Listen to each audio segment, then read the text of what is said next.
Avtoradio hamda Kun.uz taqdim etadi. Bugunning eng muhim xabarlari. Tezkor va ishonchli. Hammadan 5 daqiqa avval. Qisqa satrlarda. Avtoradioda. Digest. Yangi formatdagi yangiliklar. Studiyada Avtoradio axborot xizmati xodimi Otibek Matnazarov. Virtual qabulxonaga eng ko'p murojaatlar qaysi shahar aholisidan kelib tushayotgani ma'lum qilindi. O'zbekiston Respublikasi bosh vazirining virtual qabulxonasiga kelib tushayotgan murojaatlar bo'yicha statistik ma'lumotlarni kuzatib borish imkoniyati joriy etildi. O'zbekiston Respublikasi bosh vaziri Shavkat Miromonovich Mirziyoyevning virtual qabulxonasi pm.gov.uz 2016-yil 24-sentyabrdan faoliyat yuritmoqda.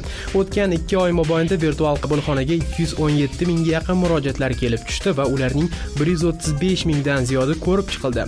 Nafaqat ko'rib chiqildi, balki murojaatchini qiynayotgan savollarga javob berildi yoki mavjud muammolar hal qilindi. Murojaatlarning eng ko'pi Toshkent shahri aholisi hissasiga to'g'ri keladi. Bortida Braziliya futbol jamoasi bo'lgan samolyot aviahalokatga uchradi.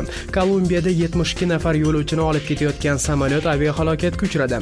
Samolyot Boliviyadan uchgan va Medellin aeroportiga kelish yo'lida qulagan. Ma'lumotlarga ko'ra, samolyot bortida Braziliyaning Chapecoense futbol jamoasi futbolchilari ham bo'lgan. Oxirgi ma'lumotlarga ko'ra, halokat oqibatida 76 kishi halok bo'lgan va 5 kishi omon qolgan. Janubiy Koreya prezidenti iste'foga chiqishga tayyor ekanligini ma'lum qildi. U mamlakat fuqarolari oldida korrupsion mojaro uchun uzr so'radi va o'z lavozimini muddatdan avval tark etishga tayyor ekanligini bildirdi. Pak Kin Hening reytingi korrupsion mojaro fonida rekord darajaga pasayib 4% ni tashkil qildi.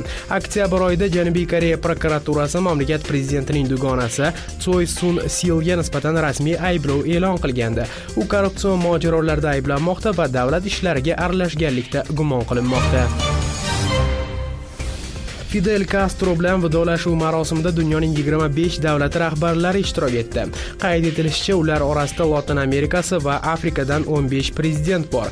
Karib havzasi davlatlaridan 7 davlat bosh vaziri Gavanaga kelgan. Yevropa qit'asidan faqat Gretsiya bosh vaziri Aleksis Tsipras marosimda hozir bo'lgan.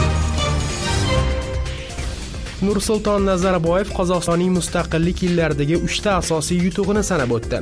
25 yil ichidagi yutuqlarimiz orasida birinchi raqamlisi Qozog'iston davlatini noldan qurganimizdir. Ikkinchi yutug'imiz poytaxtimiz qurilishi, uchinchi yutug'imiz bizning tashqi siyosatdir. Bunda biz barcha qo'shnilarimiz bilan do'stona munosabatlar qurmoqdamiz, deb aytdi Nazarboyev.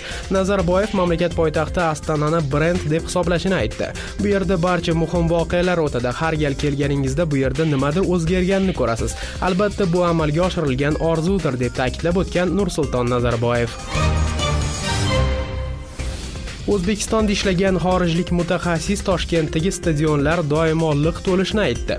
O'z vaqtida Toshkentning Bunyodkor klubi akademiyasida faoliyat ko'rsatgan 30 yoshli moldovalik mutaxassis Nikolay Tsurkan Moldavskiy futbol nashriga bergan intervyuda O'zbekistondagi faoliyat haqida gapirib berdi, deb xabar qilmoqda Tribuna.uz. Men qoyil qoldirgan jihat O'zbekistonda futbolni juda yaxshi ko'rishar ekan. Agar Toshkentni oladigan bo'lsak, u yerda juda ko'p futbol maydonlari bor. Shaharda taxminan 20 ta ixtisoslashgan maktab bor va har bir yosh toifasida 2 ta liga mavjud. U yerda bolalar ertalabdan kechgacha to'p tepadigan kichik sun'iy maydonlar ko'p. Stadionlarni odamlar doim to'ldirib turishadi, degan mutaxassis. Oqshomingiz xayrli o'tsin. Avtoradioda Digest. Avtoradio hamda Kun.uz taqdim etadi.